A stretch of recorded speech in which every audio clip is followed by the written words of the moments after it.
His wrists were still bleeding when they dragged him aboard, raw, salt-bitten and silent. The tide had nearly claimed him, and the crabs had already begun their feast. But Elias Marlowe didn't cry. He didn't scream. He just stared at the deck of the Devil's Mercy, with eyes that looked too old for a boy of 13. They say he watched his brother die, tied down, helpless, and when the blade came, it wasn't the blood that broke him. It was the silence that followed. The gold was cursed, yes, but it was his name. They screamed in the dark. No one on the crew spoke of that night. No one dared, because somewhere in the storm, in the shadows between the sails, Blackbeard himself had whispered the boy's fate. Let him live. Let him remember. Now the sea remembers too. Every splash of wave against wood, every groan of the mast in the wind, it all tells his story of guilt, of betrayal, of a boy who begged for mercy and was left with nothing but ghosts. Why didn't Blackbeard kill him? What did the boy do that cursed every soul aboard the Sable Widow? These are not just pirate stories. These are wounds written in salt and blood. Welcome to the channel The Pirate's Diary. If tales of pirates, lost oaths, and cursed gold stir something in you, the sea keeps its stories, but only for those who dare to remember. Will you join the crew? Subscribe and step aboard. The mop slipped from his hand when the scream came. Not loud, just a breath, a choke, then silence. Elias didn't flinch. He just stared at the blood soaking into the cracks between the planks, warm as the Caribbean sun, but far too quiet. Silence always followed death on the Devil's Mercy. It wasn't respect. It was fear.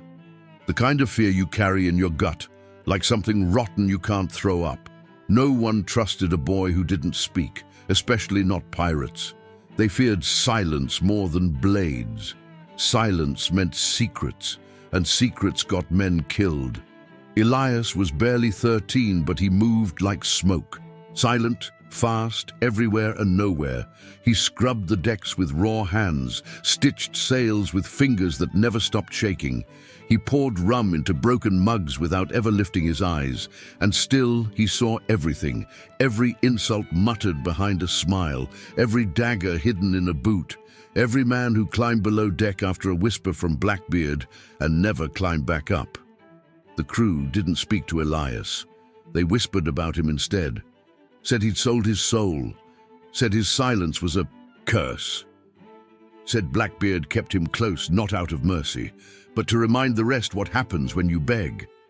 But Elias was listening, always. And at night, when the ship creaked and the wind howled through the torn sails, he opened his brother's old journal. Just a scrap now, water-warped, blood-stained. He didn't write names, not dates, not facts, just feelings. He laughs before he kills. He spares only those who fear him. I will not fear him. He hid the page beneath a loose plank in the forecastle floor, wrapped in oilcloth and silence. Each word written with the sharp end of a fishbone, dipped in lantern soot. His ink smelled like smoke. His hands smelled like salt and old rope. Sometimes, when the wind turned just right, Elias could hear his brother's voice in the waves, not words, just pain, just absence. Blackbeard passed him once on the quarterdeck, stopped, looked down. The crew froze, pretending not to listen, pretending not to breathe. Still no tongue, the old captain asked, voice like gravel dragged over wood.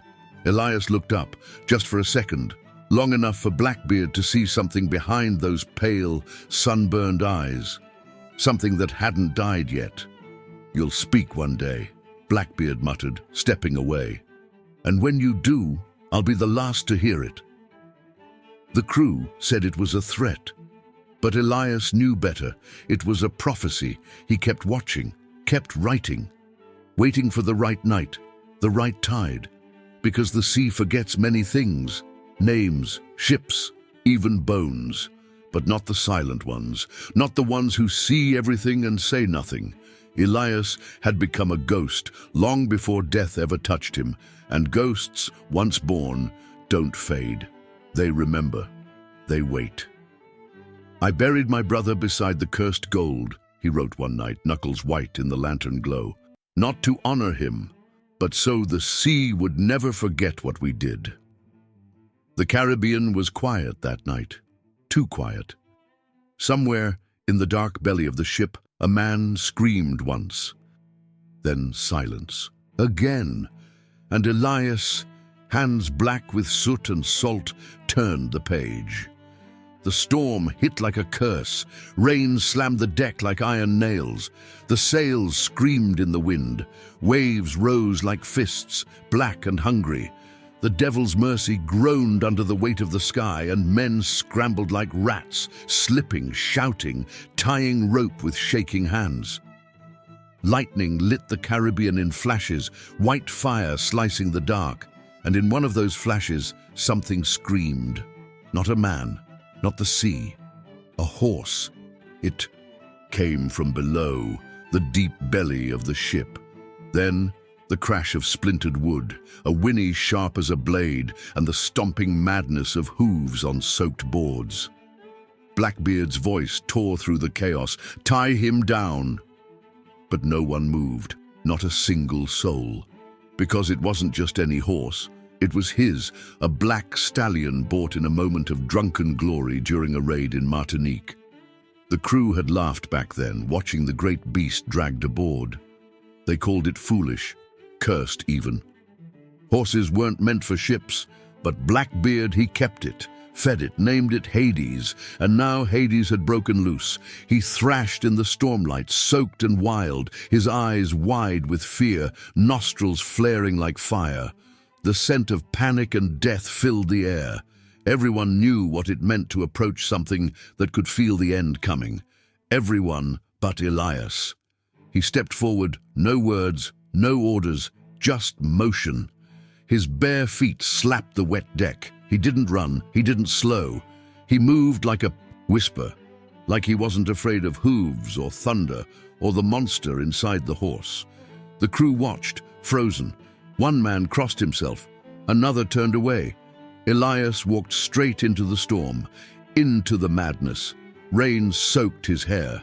Lightning cracked again. The horse reared once, twice, and slammed the deck with its hooves. Wood cracked beneath the weight, but Elias didn't flinch. He raised his hands, palms up, not to calm, but to understand. His fingers found the rope. They worked like they'd been made for it, fast, tight, silent. He wrapped the reins around the rail, tied the flank, moved to the neck. The horse screamed again. Elias looked into its eyes, and it stopped, just for a moment. Enough. The storm passed. Wind faded, rain thinned to a whisper. The sea exhaled. The crew cheered. Some laughed in relief. Others clapped Elias on the back. But he didn't smile. He just stood beside the bound horse, hands trembling, soaked to the bone, eyes empty. Blackbeard stood at the quarterdeck, silent as stone. The lantern behind him burned low, throwing his shadow like a noose across the mast. He said nothing, not a word of praise, not a nod, just watched. And Elias, still dripping, still breathing hard, looked up at him through the rain. "You see me now," he thought. "You saw what I did. And still, you say nothing." Later that night, in the dim warmth of the forecastle, Elias wrote, "He wanted me to break. The storm, the beast, the silence, all of it a test. But I stayed. I tied the fire to the mast. I made the chaos obey, and still, his silence cuts deeper than the storm ever could." There was no thunder anymore, no screams, just the steady groan of wood in the dark, and a boy with salt on his skin, fire in his chest, and no one left to hear it. It began with a whisper, 2 days after the storm, just as the blood from the last whipping had dried on the mainmast. They were gutting fish on the lower deck when it came, a voice low, half choked with rum. Blackbeard said the boy reminds him of someone. The others paused, blades hovering over silver bellies and sloshing buckets. No one dared to ask who, but the silence begged for more. "A brother," one murmured. "A son," asked another. The old cook, a Spaniard with hands that never stopped shaking, grunted and looked down at the blade he'd been sharpening for too long. "No," he muttered, "himself, before he became the devil." And that was enough. The whisper spread like smoke. By nightfall, the boy was no longer just Elias, he was something else. A mirror, a warning, a second chance, or a threat no one could name. The crew didn't speak to him, but they started testing him. Not with questions, never with questions. Pirates didn't trust words, they trusted fear. A shoulder shoved too hard near the rail. A boiling pot left tilted just enough to scald. A knife forgotten beside his cot, glinting like it wanted something. No orders, no names, just moments. Sharp, quiet, cold. Was he fearless? Or just too broken to care? Elias never flinched. He moved through every trial like a ghost who'd already died and come back. Eyes steady, hands quick, heart unreadable. He sharpened that forgotten knife, used it to gut the next morning's fish, and returned it without a word. When pushed, he didn't push back, but he never stumbled. And when the pot spilled, he only turned, sleeves already rolled, burns bubbling up his arms, and kept scrubbing the deck. "Pain is a language," he wrote later, "and I've learned how to speak it without making a sound." Above it all, from the quarterdeck, Blackbeard watched. He didn't smile, didn't blink, just watched. Like a man staring into a reflection he wasn't sure he wanted to remember. The sea around them was quiet, but inside the ship, something had shifted. They feared Elias more now, not because of what he did, but because he never tried to be feared. "He's not trying to live," the cook whispered one night, wringing his hands. "He's trying to survive being seen." And Blackbeard, the devil in flesh, the storm behind every sail, said nothing, but he kept his eyes on the boy, every hour, every breath, because something about Elias had broken the chain that kept Blackbeard human, and what breaks a legend is always the part that looks too much like the truth. The night had no moon, only clouds thick as old secrets, and the soft crackle of a dying candle flame in the captain's quarters. Blackbeard sat alone at the edge of his map table, cutlass in hand, dragging a whetstone down its edge with the rhythm of a man sharpening something older than steel, something inside himself. The door creaked open, bare feet on the wooden floor, salt clinging to the air. Elias stepped in without a word, the flickering light casting long shadows across his face. He didn't look like a boy anymore. Not in that room, not in that moment. He stopped just inside, watching the blade, watching the man. "Why didn't you kill me?" he asked. Blackbeard didn't flinch, didn't pause. The whetstone kept moving, a whisper over metal. "Because you were watching," he said. "I still am." That stopped the blade, just for a moment, long enough for the silence to slip in, heavy, thick, alive. Blackbeard looked up, eyes dark as the sea at midnight. "Then what do you see now?" Elias stepped closer, the candlelight dancing across the cut on his cheek, the one that never quite healed. He stared into the flame, as if the answer lived in the flicker. "I see a man who kills to feel alive," he said, "who forgot what it is to be afraid." Blackbeard leaned back, the corner of his mouth curling. Not joy, not pride, just a trace of recognition. "And you?" he asked. Elias didn't hesitate. "A boy who still feels shame." The wind outside pushed against the hull. The candle wavered, then held. Blackbeard stood slowly, the blade in his hand now gleaming, as if it, too, had been listening. He looked down at Elias, not as a captain to a boy, but as something older, heavier, like a man trying to remember who he was before the sea took everything soft from him. "Good," Blackbeard said. "Shame means there's something left worth breaking." And in that room of shadows and salt, the boy didn't answer. He just watched, because in that moment he understood something terrible. Blackbeard hadn't spared him out of mercy. He had chosen him, not to live, but to become the next thing the sea would try to destroy. The bottle was wedged in coral, like a bone caught in the sea's throat, glass green with age. Wax sealed, a scrap of parchment curled inside like a whisper that had waited too long to be heard. They found it near Tortuga during low tide. The crew thought it was nothing, flotsam maybe. But Blackbeard's eyes said otherwise. He opened it with a knife, not care. The paper peeled out brittle, soaked in the scent of salt and secrets. It spoke of St. Mary's Bay, of a chest buried behind a waterfall of red stone, of gold pulled from a drowned king's mouth. Blackbeard wanted it, but so did the quartermaster and the ones he'd been feeding rum and promises in the dark. Elias heard them first. It was always easier to hear the truth at night when the lanterns burned low and men forgot how thin wood could be. Voices bled through the hull like wine through a wound.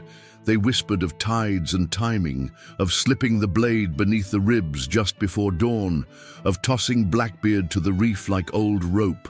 Elias lay in his cot, eyes open, breath slow, listening, remembering every word. He said nothing, but his silence spread like smoke, the kind that stings before it chokes.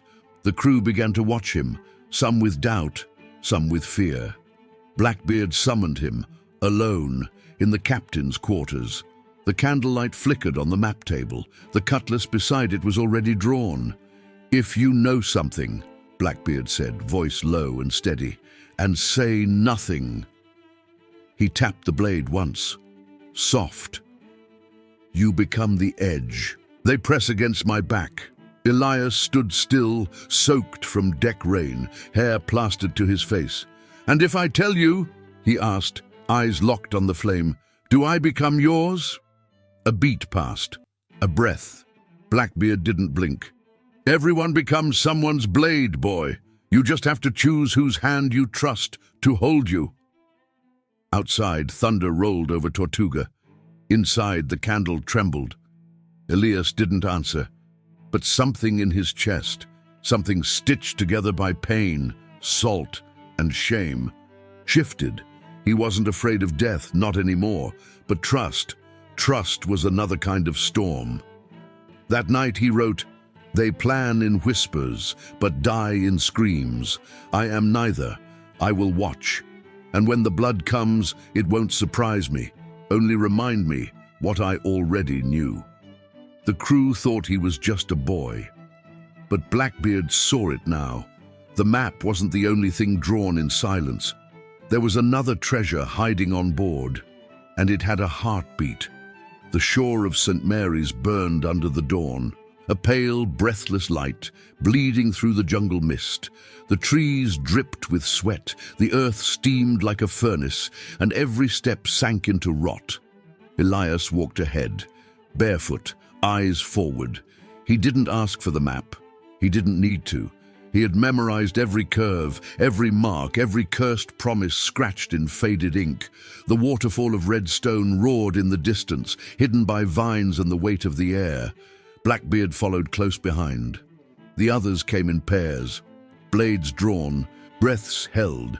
The quartermaster at the rear, his hand never far from the flintlock strapped beneath his coat. Elias knew. He had known since Tortuga, since the whispered plans below deck, since the glances that held too long. The trap wasn't clever, but it didn't need to be. Pirates don't trade in brilliance, they trade in timing. Behind the rocks above the clearing, muskets waited, black powder already primed, fingers already twitching. And still, Elias walked. His heart pounded, but his face was stone. He led them true. step by step, through tangled vines and fevered air, right to the edge of the waterfall. He could smell the wet stone now, hear the rush.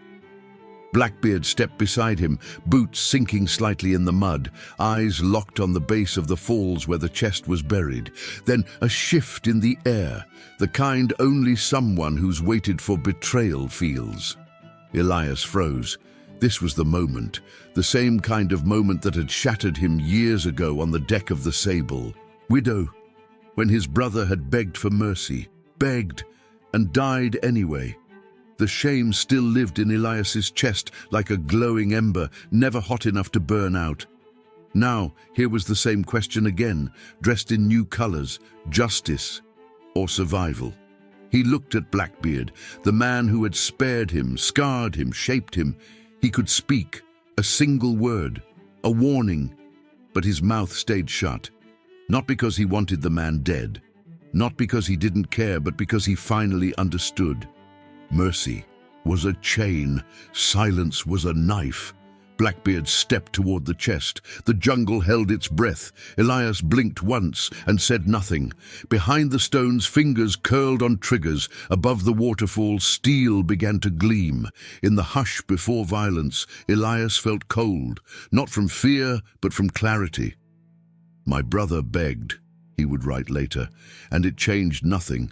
So this time, I listened to the silence." And the silence, as always, screamed louder than any shot. The first shot split, the air like a bone snapping. Then came the smoke, thick, black, sudden, blooming from the treetops like rot from a wound. Men screamed. One dropped before he even turned. Another staggered into the brush, blood darkening his shirt, eyes wide with shock. The crew scattered like broken teeth, boots thudding against the wet ground, muskets clattering to the dirt. Blackbeard didn't run. He dived behind a fallen log, bark soaked from the rain and already splintered with shot. He landed hard. One. Arm dragging, a cut blooming across his side. His roar tore through the chaos, not of fear, but fury. The sound of a man who'd been betrayed too many times to be surprised anymore. Elias followed. Crawling through the mud, hands shaking, heart thunder in his ears. No blade, no pistol, just a chest full of silence and a storm behind his ribs. He dropped beside the old captain, face to face, mud smeared across his cheek, eyes unblinking. Blackbeard spat blood, his cutlass clutched tight in one fist. "Was it you?" he growled. Elias didn't flinch. "No," he said, "but I knew." The words landed heavier than the bullets still cracking through the jungle. Blackbeard stared at him, not with rage, but something colder, like a man seeing his own ghost in another's face. "Then why not run?" The smoke curled around them. The screams faded into groans. Somewhere nearby, a body hit the earth with a wet thud. Elias met his eyes, voice steady now, almost quiet. "Because I needed to know if you'd die like a man." A shot tore bark inches from Blackbeard's shoulder. He didn't move. The log trembled under their breath. Blood pooled beneath their knees, and still neither looked away. That moment wasn't about loyalty or revenge. It was the answer to a question neither of them had dared ask aloud until now. What are we if we choose to become what broke us? The boy who never begged, and the legend who no longer feared dying, side by side, breathing smoke, waiting for the next shot. The gunfire faded, one shot at a time, until even the echoes gave up.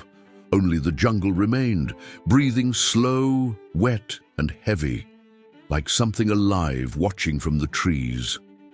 Blackbeard sat against the log, bleeding through his coat, eyes still sharp beneath the sweat and smoke. His chest rose unevenly. He didn't ask for help. He just reached into his belt and handed Elias a pistol. The weight of it filled the boy's hand like a question too old for his years. "This won't end with both of us walking." "Out," Blackbeard said. His voice wasn't cruel, just true. One of us carries the story, he continued. The other becomes it. Elias didn't speak. He stood, slow. The jungle swayed around him. His hand shook, the pistol aimed steady and trembling all at once. Blackbeard looked up at him, not pleading, not mocking, just waiting. You took everything, Elias said, the words rough, like glass pulled from his throat. Blackbeard smiled, a tired, bitter curl of the mouth. And you let me live, he said. That makes you worse. A long silence fell between them, the boy with the gun, the pirate who made monsters, and the jungle, always watching. Elias could feel the breath of the forest on his skin, the ghosts behind the leaves, his brother's voice buried in the soil, his finger curled, almost, then stopped, and slowly he lowered the pistol. I'm not like you. The words were soft, but they struck harder than lead. He tossed the gun to the ground. It landed in the mud, swallowed without a sound. Blackbeard blinked once. Blood still trickled from his side. He didn't laugh. He didn't speak because he knew Elias hadn't spared him. He'd refused to let him define the ending. Let him live, Elias would one day write. So the sea remembers what he was, and what I chose not to become. The jungle was quiet now, but the choice hung heavy in the air like smoke that never clears. The sand was stained long after the tide had gone. No body, no shadow, no scream, only the blood soaked deep into the shoreline like the sea had swallowed it in silence. And the pistol, Elias's pistol, half buried, mouth open to the sky, as if still waiting to speak the shot it never fired. Blackbeard was gone. The devil's mercy floated in the cove below, quiet as a tomb. Smoke drifted from her sails, torn and blackened at the edges. Her anchor chain dragged like bones across the reef. Elias returned alone. No words, no wounds, just a boy-shaped silence that weighed more than any treasure. He didn't speak for 3 days. Not when the crew asked what happened, not when they cursed the quartermaster's name, not even when the cook placed a bowl of stew in his hands and said, "You're still breathing. That must count for something." But it didn't, because something had ended out there, not just a man or a mutiny, but a thread, a connection tied by blood, salt, and shame. And once it snapped, the sea changed. On the 4th night, Elias climbed to the crow's nest alone. No lantern, no sound. The stars above looked like shattered glass. The wind carried the scent of rain. There, with his knees pulled to his chest, he opened the last page of his brother's ruined journal. The pages were warped, the ink faded, but he didn't need to read. He already knew what was written between the lines, every scream, every silence, every time someone begged, and it didn't matter. He took the sharpened bone from around his neck, dipped it in ash and salt, and carved one final line into the page. He laughed before he killed. I did not. Then he closed the book and set it on fire. The flame rose fast, eating the paper like it had been waiting. The ashes curled in the night wind, dancing toward the sky before falling into the dark. Some say Elias became a captain, that he sailed alone under a flag with no color, that he hunted traitors and never smiled. Others say he vanished, taken by the sea like the rest. But those who were there, who truly remember, speak only of his eyes. Eyes that had watched death, watched mercy fail, watched a man become a myth and a boy become the silence left behind. The sea doesn't forgive, one sailor whispered years later in a dockside tavern. It just forgets loud enough for you to believe you're free.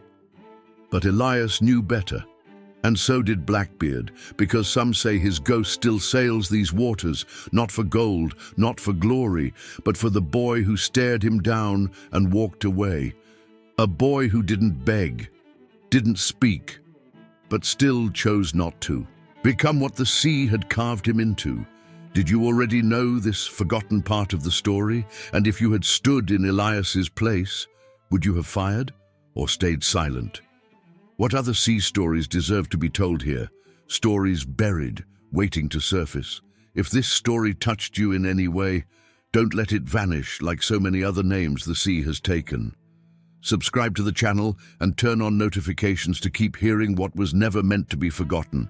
Some pages close, others burn, and some are still being written beneath the waves.